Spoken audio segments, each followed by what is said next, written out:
TV Tokyo news academy, जहां आप दैनिक रूप से आर्थिक समाचार समझ और पढ़ सकते हैं। हमेशा की तरह हमारे गेस्ट हमारे मेन लेक्चरर होंगे वासेदा यूनिवर्सिटी बिजनेस स्कूल के शुई इरियामा। आपका आने के लिए धन्यवाद।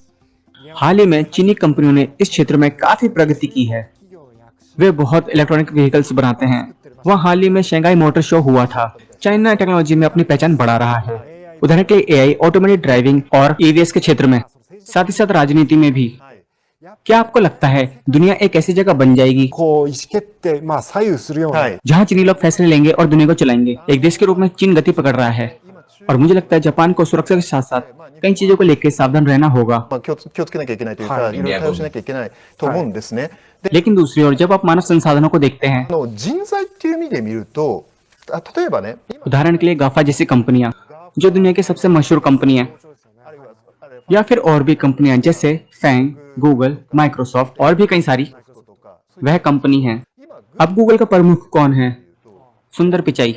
हाँ, सुंदर पिचाई, वह एक भारतीय है। और माइक्रोसॉफ्ट का? हाँ, अब सीईओ कौन है? सत्या नडेला, वो भी एक भारतीय है।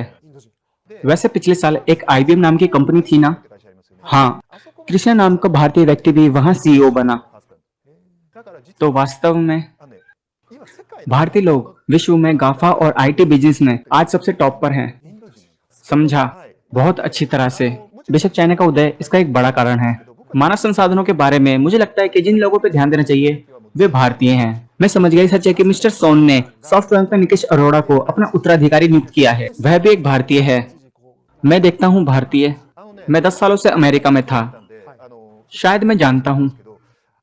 भारतीय लोगों का उदय अविश्वसनीय है, बहुत अच्छी तरह से। वे चीनी लोगों की तुलना में बहुत अमेजिंग हैं। भारतीय चीनियों से बेहतर हैं। हाँ बिल्कुल, बहुत अच्छी तरह से। मैं आपको बताता हूँ क्यों। इसके अनेक कारण हैं। भारतीय स्वभाव से अंग्रेजी बोलने वाले होते हैं। हाँ, भारतीय लोग अंग्रेजी क्यों बोलते हैं? भारत एक बहुत बड़ा देश है। भारत के क्षेत्र अपनी भाषा का प्रयोग करते हैं। भारत में कोई आम भाषा नहीं है, तो अंग्रेजी वहाँ आम भाषा है। जैसे आपको पता है, भारत वह देश है जहाँ शून्य का आविष्कार हुआ। जब गणित की बात आती है, भारत सबसे अच्छी जगह है। कंप्यूटर साइंस के क्षेत्र में भारत काफी मजबूत है। जब मैं विदेश में पढ़ रहा था, जब कभी मुझे गणित में बहुत कठिन समस्या आई, मैं हमेशा अपने भारतीय दोस्तों से पूछ लिया करता। मुझे उत्तर दिए नहीं गए, लेकिन मुझे सिखाया जाना चाहिए कि उन्हें कैसे हासिल किया जाए। मुझे नहीं पता था कि क्या हो रहा है। तो आप जानते हैं, फिर भी अमेरिका मूल रूप से एक श्वेत केंद्रित समाज है। इमिग्रेंट्स के लिए दुनिया में प्रवेश करना बहुत मुश्किल है। आप जानते हैं कि वे कैसे आते हैं? यह बहुत स्पष्ट है। विदेशों से लोग मेरिटोक्रेटिक जगहों से आते हैं। खेल के साथ भी ऐसा ही है ना? अगर ये बेसबॉल था तो मैं कहूंगा, उदाहरण के लिए पोर्टोरिको और डोमिनिका, बस यही कंपटीशन है। मैं इसे इस तरह से देखता हूँ। वास्तव में सबसे अधिक कंपटीशन एकेडमी की दुनिया में है, जहाँ मैं हूँ। जापानी एजुकेशन सिस्टम सख्त नहीं है। हाँ, वे ज्यादातर जापानी है। अमेरिका बहुत कॉम्पिटिटिव है।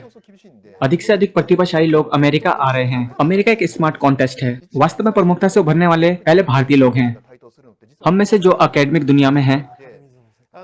असल में हाँ, उदाहरण के लिए मैंने अमेरिका में डॉक्टरेट की उपाधि प्राप्त की। मेरा सलाहकार भारतीय है, यह मिस्टर नवीद हवन है। मैं अब भी उनका सम्मान करता हूँ।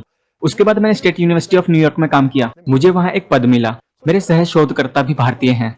हम अभी भी दोस्त हैं। वह भी भारतीय हैं। उनका नाम राजीव ए किशोर है।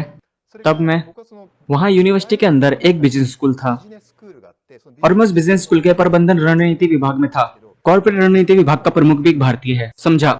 और प्रबंधन रणनीति विभाग भी बिजनेस स्कूल में, और बिजनेस स्कूल का मुखिया भी भारतीय है। सच में?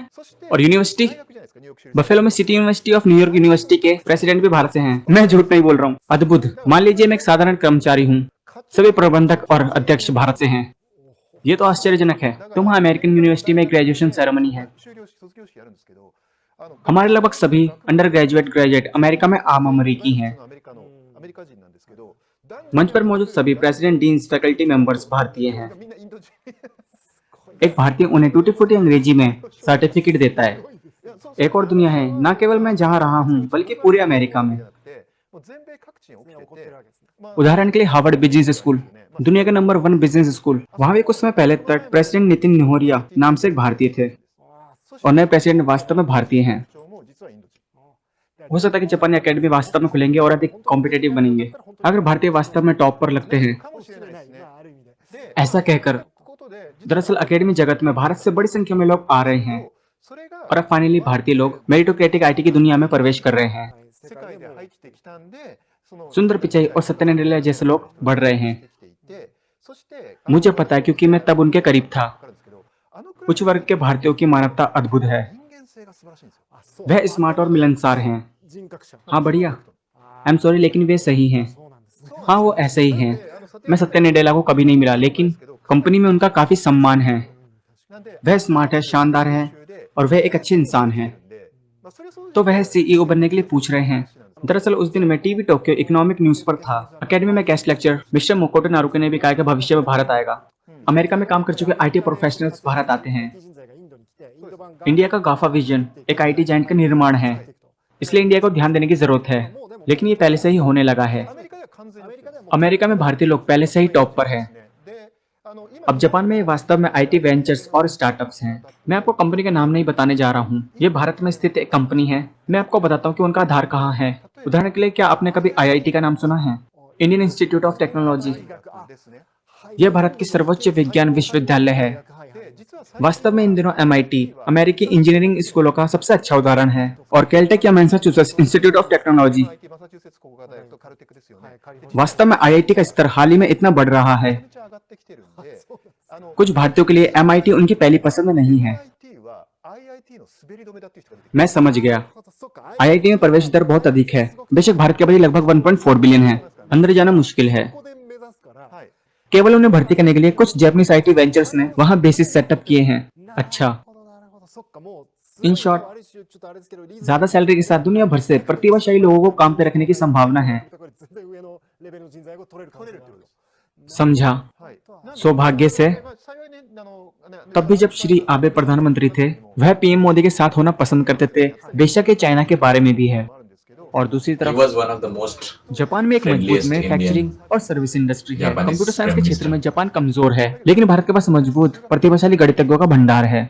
भारत के साथ अच्छा काम करें, यह एक अच्छा मैच है।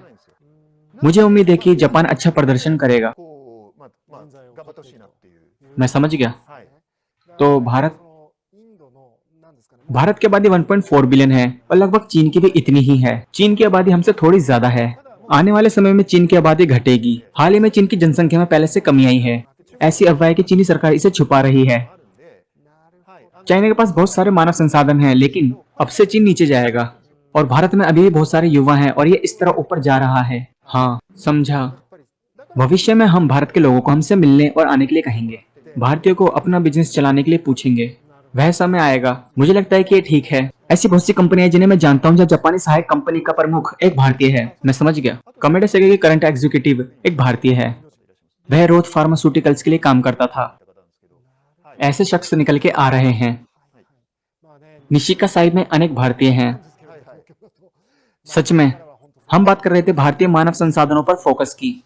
फिर से धन्यवाद मिस्टर इरियामा।